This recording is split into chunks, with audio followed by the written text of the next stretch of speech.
So day three, having a think about it last night, I thought I actually haven't had this car up on the hoist, so I put it on the hoist today and have a look at it from underneath.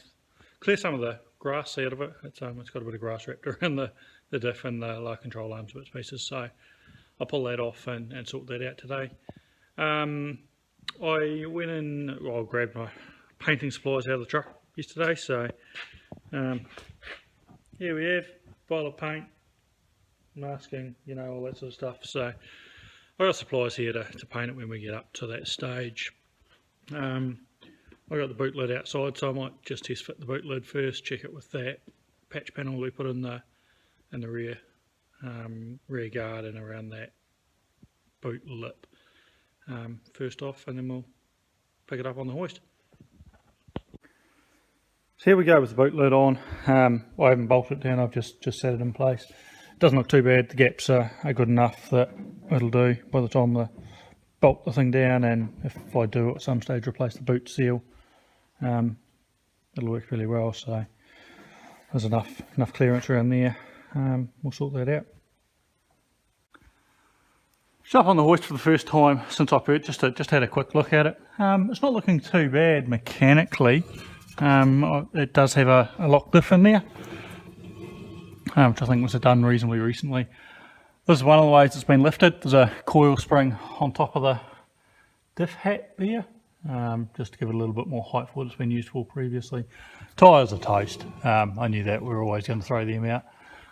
The rear toe point is not flash, so it'll get removed and thrown in the scrap pile. Got a bit of a hole through the boot floor here, the spare wheel well. Rear shocks will get thrown out. We've still got grass wrapped around diff components from when it was last run. The exhaust's fallen out. Drive shaft UJs all look okay. It's got a bit of a bash plate here. I'm actually quite surprised to see it wasn't a road sign, as a lot of these vehicles did have. It looks like it might have been an old bonnet or something, possibly, but it's definitely not a road sign anyway. This top shock mount is obviously collapsed, so we'll be replacing that. You can source new ones, so probably get a new one post lockdown.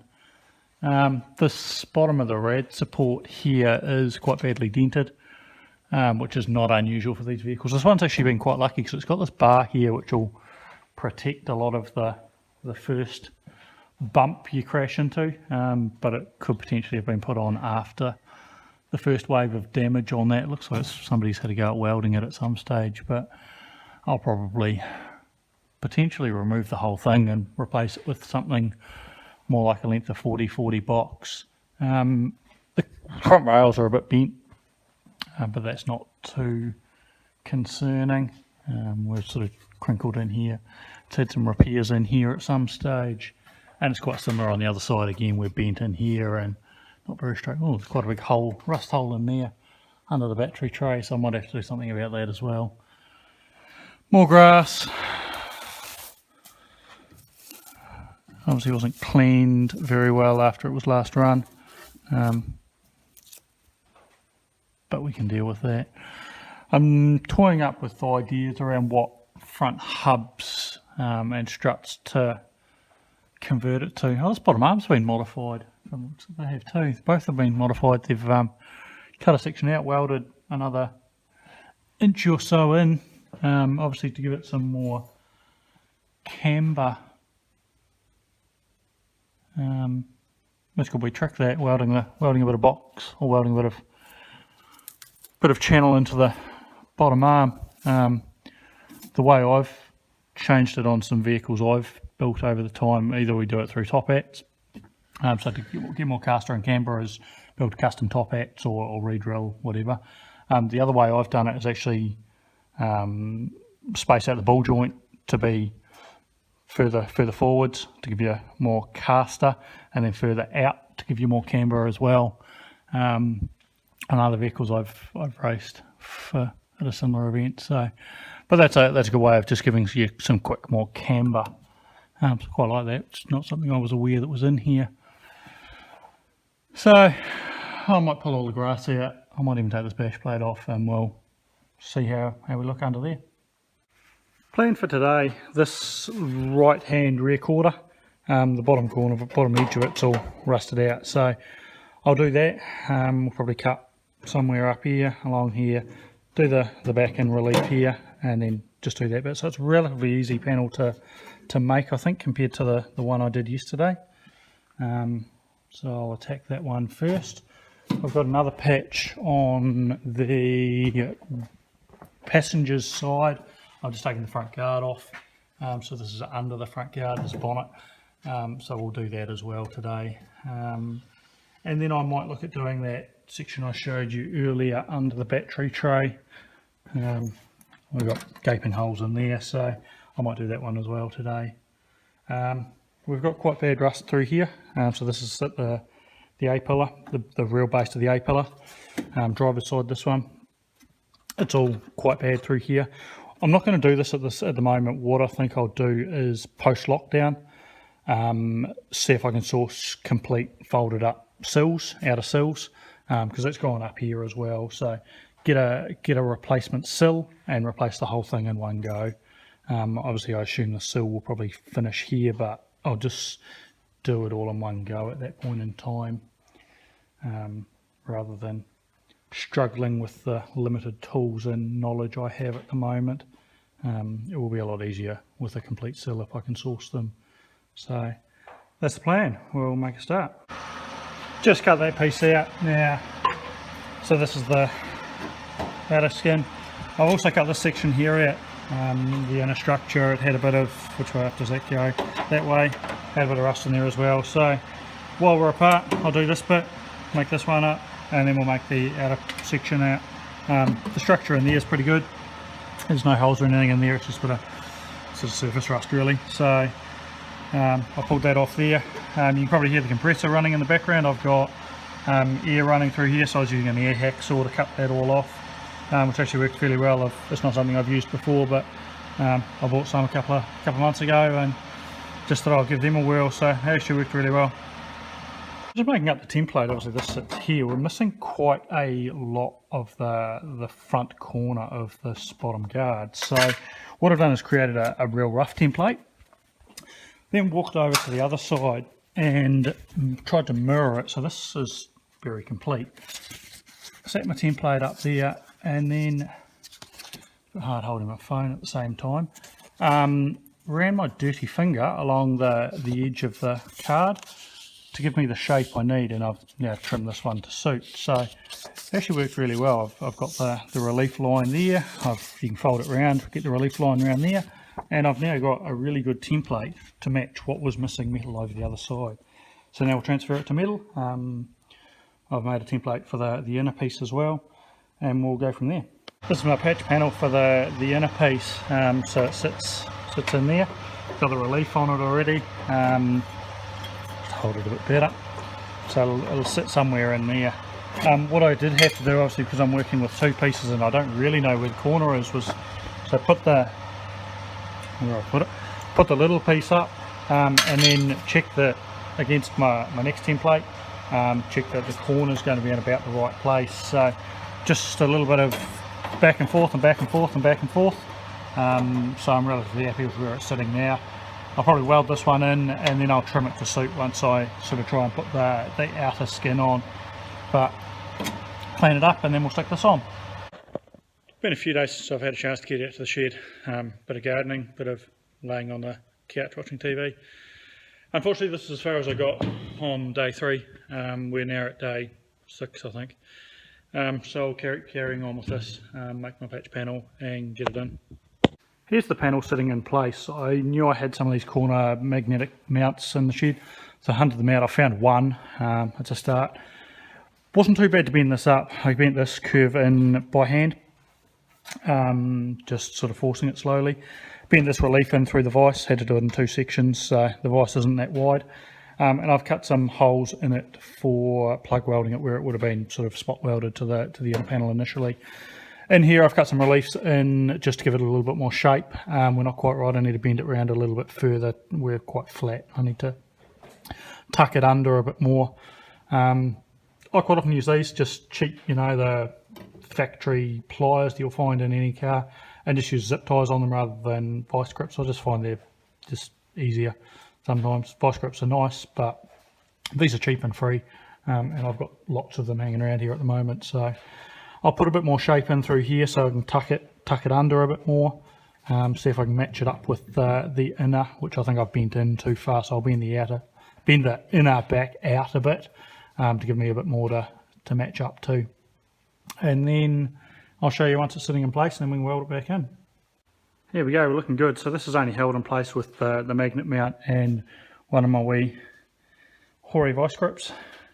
It's pretty good. We are a little bit wavy through here, so some of it's got a bigger gap than others. I'll deal with that with the welder. Got a little bit more shape in through here than what I did have before, and I've adjusted this inner corner a bit more, so pretty happy with that. We'll fire up the welder and weld it in. Tacked in place. Obviously the steel's rather thin through here. I've blown a couple of holes as I was trying to tack it in. I adjusted the welder settings a little bit. I think I perhaps had a little bit cold, so I've turned it up a little bit. I think it'll work better, so we'll try that. I've already plug welded it along the bottom. Blew one hole out, so I had to sort of sit there and stitch that all back together. But we'll weld it all in solid now. The patch we'll do is this one, so under the left front guard. I noticed when I pulled the guard off that they're on a seal, whether it's, I'm not sure what it is, but it would appear that this guard had never been removed before. But actually the same with both guards, so looks like I'm the first person to ever take them off. What we're going to do is just cut it out. We might come quite a bit bigger than the hole. There's quite a bit of scaly stuff. There's another little hole there. So I might come back to about here and here and here. We'll cut it out and then make the panel and weld it in. You know the drill. Just cut that out. I've actually taken the whole section out through here as well. So through the spot welds. What I'll do is again drill some holes so I can plug weld it. This steel seems to be quite a bit thicker than the normal panel. So I do have some thicker steel that I'll bend up for this, which might make it a bit more interesting to bend to get the shape I need. Fortunately it is covered by the guard, so if it's a little bit ugly it doesn't matter too much, but yeah, we'll make it up and see how we go. No template this time, just cut and measure and cut. Got it in the vise, I'll just hammer it over.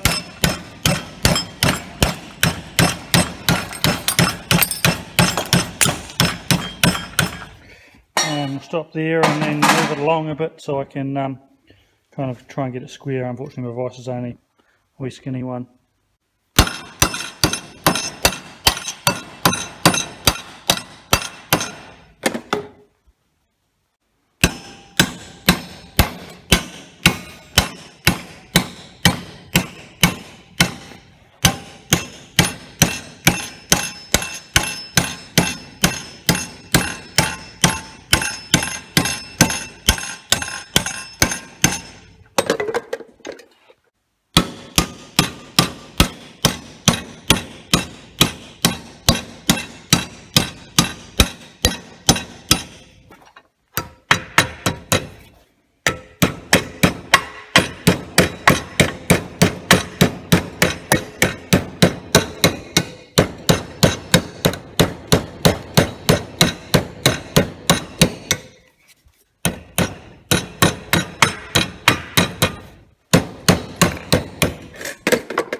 Sitting in place, I'll trim that a little bit more, and it's sitting a little bit higher this end. I've still got some more to clear out of this from the original panel, so hopefully that'll sit it a little bit lower, a little bit of adjustment and we'll be good. Much happier welding that in.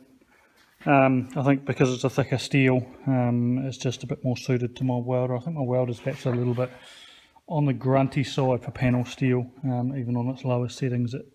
I just always struggle, so that stuff just being a little bit thicker was a lot easier. Obviously I started at this end. By the time I was here I'd sort of got to the point where I was happy with my settings and worked my way along. It's probably not the best way to do it. Anybody on Facebook I'm sure will tell you to practice on, practice steel, get the settings right and then go, but that's just not me. So it's in. I'll buff it up, not too much because it's obviously all covered by the guard anyway, but give it a quick clean up to make the guard sit down nicely and hit it with some primer. I'll call it quits there for the day. I've primed up everything I've done today. Just had a quick look at the battery tray. It's actually been welded in place. Underneath there's a fairly significant hole here, so I'll do that. What I'll do first is the front guard. The driver's side right hand front guard. They're fairly ugly. They've got fairly good dents through here. I'm just going to straighten it as best I can. I'll probably fill up the indicator holes so obviously I don't need indicators, and then just deal with the rest of this and, you know, weld up some cracks. The bottom corners are quite rusty. This bit was still bolted on the car, so I've just removed that. So what I'll do is sit down and make a template I can use to run driver's side and passenger side. Passenger side's not as bad, but still has rust in the bottom corner, so needs, you know, this sort of section replaced.